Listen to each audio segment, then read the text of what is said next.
একঘেয়েমি সেই কবে থেকে পটল খেয়ে বোর হয়ে যাচ্ছ, তাহলে এই রেসিপিটা ট্রাই করে দেখতে পারো, খুবই দারুণ হয়, টেস্টি।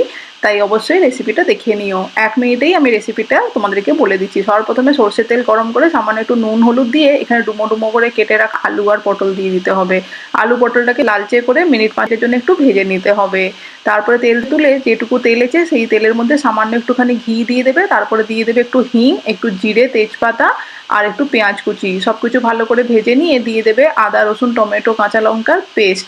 সবকিছু দিয়ে ভালো করে নাড়তে নাড়তে দিয়ে দিতে হবে ড্রাই স্পাইসেসে নুন হলুদ জিরে গুঁড়ো কাশ্মীরি রেড চিলি পাউডার ধনে গুঁড়ো আর সামান্য একটু চিনি। সবকিছু ভালো করে কষিয়ে নিয়ে দিয়ে দিতে হবে ভিজিয়ে রাখা ছোলার ডাল। ছোলার ডালটাকে 1 ঘন্টা গরম জলে ভিজিয়ে রেখে সেই ছোলার ডালটা দিয়ে আলু পটল যেগুলো ভেজে রেখেছিলাম সেটাকে দিয়ে ভালো করে নেড়ে চেড়ে মিক্স করে নিলাম। দিয়ে দিলাম একটু জল, দিয়ে এটাকে 10 মিনিটের জন্য ফুটিয়ে নিলাম লো ফ্লেমে। দেখো নামানোর সময় একটু গরম মশলাই খুব সুন্দর ছোলা পটলের তরকারি রেডি। খাওয়া দাওয়া মজা করো। চ্যানেলটাকে লাইক শেয়ার সাবস্ক্রাইব।